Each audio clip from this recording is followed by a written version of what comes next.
안녕하십니까. 황태순 TV의 황태순입니다. 김현광입니다. 오늘 토요일이죠? 토요일이죠. 네, 토요일이고 오늘 날도 좋고 해서 야외에 나와서 한번 찍어봤습니다. 얘기하세요. 뭐 얘기하죠. 아니, 저희 이렇게 웃고 있습니다만 지금 정말 어이없는 일이 대한민국 청와대에서 또 대한민국 군에서 벌어지고 있습니다. 이번 주 보면 가장 핫 이슈는 북한에서 내려온, 그야말로 저희가 한번 다루었습니다만은 NLL 한 130km, 한 200km 가까이를 갖다 내려왔던 그렇죠. 목선 있지 않습니까? 네, 목선.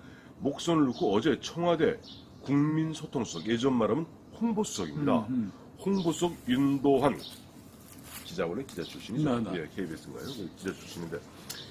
아니, 뭐 기도 한찬 얘기를 해요. 무슨 얘기를 했어요? 그 윤도한 선생님께서 뭐라 그랬냐면은 예. 만일 4명이 다 귀순 의사를 갖고 넘어왔다면 네. 그것이 보도됨으로써 남북 관계가 굉장히 경색됐을 것이다. 네.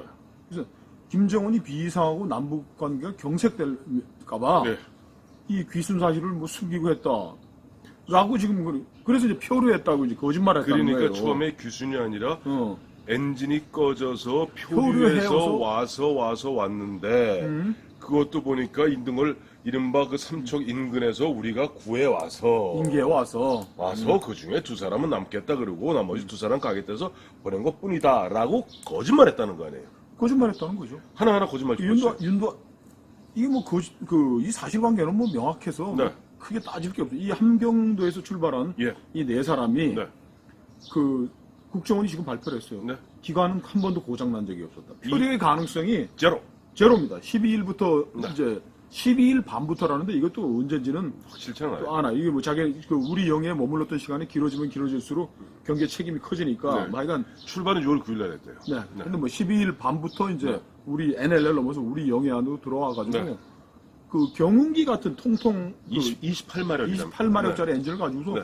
삼척항 부두에 네. 도착을 했고 자기 발로 올라와서 그 헛줄 걸고 어쩔 걸고 올라오면 끝입니다. 기다려서 이제 그 다음에 저 오는 저기 삼척 시민한테 저거 삼척 시민이 06시 한 40분, 50분 고무렵에 이 숫자는 뭐 이렇게 중요한 거 아니니까 핸드폰 좀 빌려주시라요. 오전 그렇죠. 그래서 뭐 전화도 내가 하고 서울에 있는 이모님한테 전화도 하고 예. 그리고 이제 그걸 본 우리 이제 네. 삼척 그 애국 시민들이 이제 네. 전화를 경찰서에 신고를 해서 경찰이 30분 내지 40분 뒤에 와서 했고 네네네.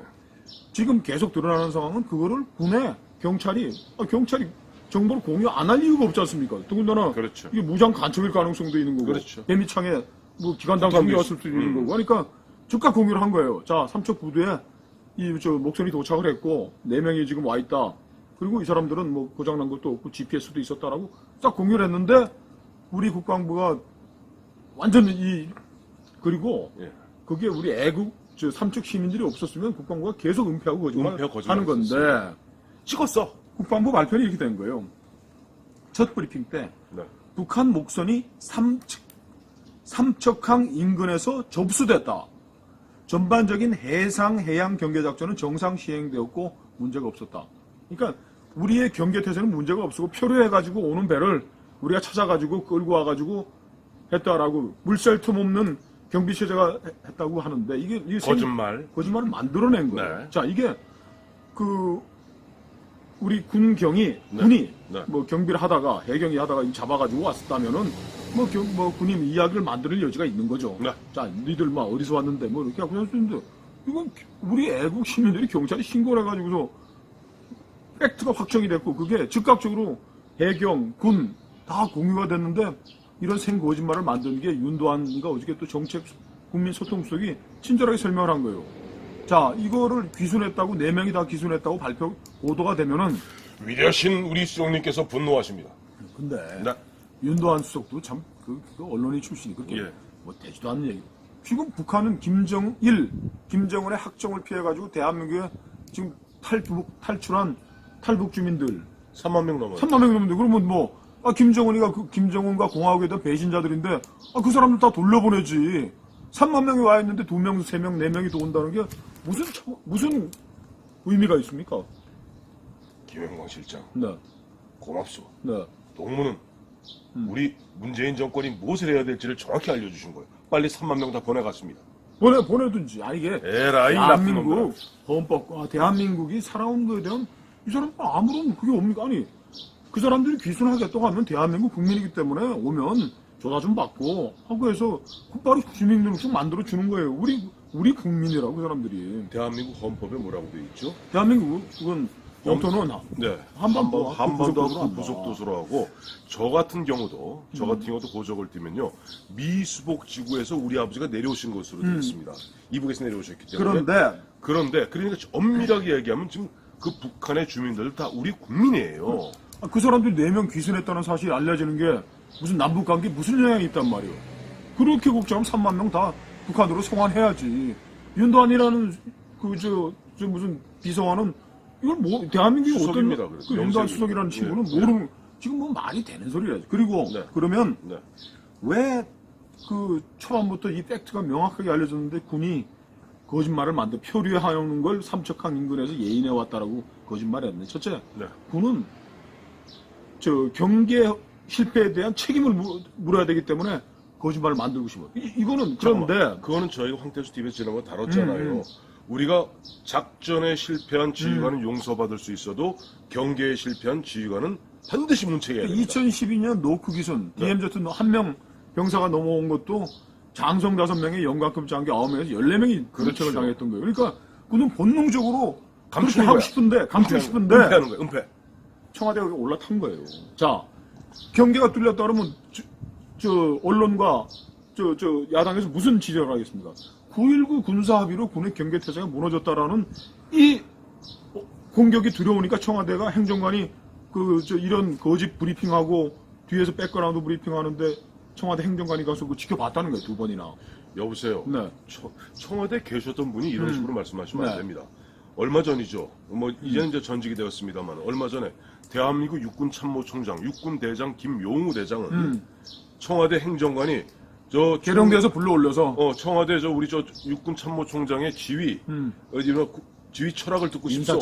인사철 장성 인사에 대해서 압박을 넣으려고 인사 철학을 듣고 싶소.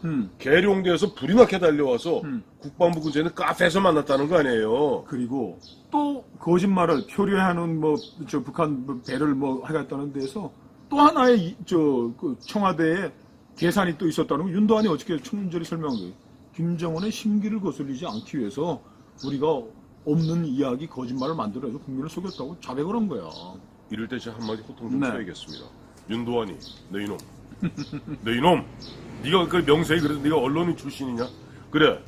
김정은이 비위상할까봐, 김정은이 뿔날까봐 대한민국 국민들을 갖다가 속여? 예를 들어서 삼척에 있는 우리 애국 시민들이 아니었으면 너희는 까맣게 국민들 속이고 있을 거 아니야. 그것도 누구한테까지 보고했니? 실장한테 보고했니? 대통령한테 보고했니? 빨리 밝히라. 그러니까 이게 지난 12월에 발생했던 우리 군 광개토 대항함과 일본 초기 간의 군사적 긴장 관계에 대해서 문제가 2개가 있었잖아요. 파도가 높았어. 아니, 우리는 이렇게 조사했어. 일본이 이렇게 주장한 거죠. 광개토 대항함이 무기 발사를 위한 조사. 화력 관제용 화기 관제 레이더를 쐈다는 거예요. 화기 관제를 우리한테 쏴서 미사일을 쏘기 위해서 그 화기 관제 레이더를 맞으면 비행기 안에서 초계기 안에서 빙빙빙빙 막 소리가 나는 거예요. 소리가 난다. 그래서 야, 우리 우방 국가에 대해서 왜 쏘냐 그랬더니 우리 군이 그때도 또 거짓말했습니다. 우리가 한일 간에 또 그 군사 간에 긴장이 있고 한데 우리가 뭐 지적할까 말까 하다가 안 했잖아요. 거짓말한 거예요. 그때 우리 대한민국 군이 니들이 막 150m 상공까지 위협 비행을 했기 때문에 우리가 무기 관제 레이더를 쐈다. 뭐가 문제냐라고 했어야 되는데 파도가 높았기 때문에 일반 레이더로 해가지고는 처음엔 그랬죠. 북한 무슨 배를 찾을 수가 없어서 정밀도가 높은 화기 관제용 레이더를 그걸로 찾는 와중에 일본 초계기가 맞았다라고 거짓말했지 않습니까? 이번에도 또 거짓말한 거예요. 그래서 일본이 당시 그 바다에 그 북한 배와 우리 구축함과 해경 경비정 있는 사진을 냈는데 파도가 잔잔했어요. 이번에는 어땠어요? 이번에도 또 했잖아요. 레이더의 파도와 높이가 1.5m 이상이어서 배의 선고, 배 높이가 1.3m이기 때문에 레이더로 잠취하지 못했다는데 0.4m였다는 거예요. 파도 높이가. 호수같이 잔잔해요. 0.4m 요만큼 아닙니까? 요만큼. 근데 요만큼. 그래서 이번에도 내 하나만 얘기해. 군은 또 거짓말한 거예요. 그때. 아니. 내가 이러다 보면 나중에 얼마 전에 우리 김광훈 선생님 나와서 하신 말씀 기억나죠? 네. 우리 1950년 6.25 전쟁 때 그야말로 북한이 파죽지세로 동두천이고 의정부 무너뜨리고 왔을 때 당시 신성모 국방장관을 갖다 필두로 대한민국 군이 뭐라고 그랬습니까? 서울시 국민들에게 서울 시민 여러분 안심하십시오. 우리 영용한 대한민국 국군은 지금 개성을 돌파하고 어디를 돌파해서 지금 평양을 갖다 진격하고 있다 거짓말하지 않았어요. 저는 군이 거짓말은 없애야 됩니다. 없어요. 군이 징벌해야 됩니다. 자, 파도가 높아서 뭐 레이더를 뭐 가동이지 않았다 거짓말도 하고 표류한 게 아니고 동력이 한 번도 끊어진 적이 없이 그 통통배를 타고서 우리 저 삼척항까지 무사히 다 온 걸 표류했다고 거짓말을 하고 삼척항에 지발로 올라온 사람들을 삼척항 인근에서 접수했다 어쩌고 이 거짓말하는 거는 군인들 아시잖아요. 뭐 경찰도 마찬가지. 진급에 목을 매는 거예요. 그래서 자기 진급에 불리한 일이 발생하면 즉각 거짓말을 하게 되죠. 군의 본성감, 군의 본성이에요. 그걸 제어해야 되는 게 저 민간 우리 시빌리언 컨트롤하는 게 청와대가 그거를 야야 그렇게 하면 안 된다라고 해야 되는데 청와대가 거짓말 올라타가지고 그렇게 하라고 한 거 아니에요? 이거 보시오. 네. 김 실장 그 당시 조선일보 있었잖아요. 네. 우리나라는 이미 연평해전 때부터 무너진 겁니다. 아니 그야말로 그 당시부터는 이제 군인들이 적군이 나타나도 뭐 어떡하오리까 하고 계속 우에다 타전하지 않았어요. 몸통으로 막아라. 몸으로 막아라. 절대 쏘지 마라. 그리고 아까 얘기했는데 저는 군인의 본능이라는 부분에 대해서 저 절대 반대합니다. 네. 그거는 군인에 대한 모독입니다. 네. 일부 정치군인과 대한민국 군인들은 그런지 모르겠습니다만은 우리 저 김영광 실장 고등학교 때입니다. 네. 당시 미국의 카터 대통령이 주한미군 철수한다 그럴 때 그 당시 진실을 얘기했던 사람 누굽니까? 싱글러브 장군이에요. 그렇죠. 팔군 참모장. 주한 미 사령관 싱글러브 소장이 그야말로 자기 국가의 국가원수인 군 통수권자인 카터한테 대들었습니다. 이거는 대통령 이야기대로 하면 대한민국 하루아침에 해장거리도 안 된다. 그러니까 지금 이 군인다운 군인 만들어야지. 군인들을 하도 뭐 저기 박찬주 대장 그냥 골로 보내고 뭐 하고 보니까 무슨 사건 발생하면 자 4명이 저 통통배 타고서 삼척항까지 경계를 뚫고 왔는데 뚫고 들어온 거를 알리는 것도 공포스러운데 일단 전화를 한 게 청와대. 이거 어떻게 국민들한테 알릴까요? 행정관이 알리긴 뭘 알려? 덮어라. 근데 우리 삼척 아니, 시민들 때문에 처음에 덮었어. 처음에 덮었지. 처음에 그 사진이 나오기 전까지는 그냥 쓱 넘어갔어. 근데 어머머 보니까 우리 삼척 시민들이 찍었는데 보니까 덕하니 호줄 걸고 올라와서 전화 받고 얘라 이놈들아. 지금 군의 정치의 예속화가 무서운 지경인 거예요. 지금 제가 전에도 한번 말씀드리죠. 지금 이 군대는 저기 북한 군들이 저 휴전선 그 이번에 뭐 GP 제거하고 도로 닦아놓은 대로 탱크 부대가 일개 사단이 넘어온 청와대 전화 걸 거라고. 저기 탱크 일개 사단이 넘어오고 있는데 안보실장님, 정영 안보실장님 이거 어떻게 해야 될까요? 이거 어떻게 해야 될까요? 정영이 뭐라 그럴까요? 그때 그렇게 하는 순간 밑에 있는 병사들은 다 집에 전화 옵니다. 엄마 나 어떻게 해? 나라 꼴 좋습니다. 그때 제가 늘 말씀드리는 거 있죠. 이게 나라입니까? 이게 나라입니까? 문재인 대통령 그리고 문재인 대통령 주변에 좌파 여러분 참 좋으시겠습니다. 여러분들이 원하시는 나라가 점점 되어가고 있는 것 같습니다.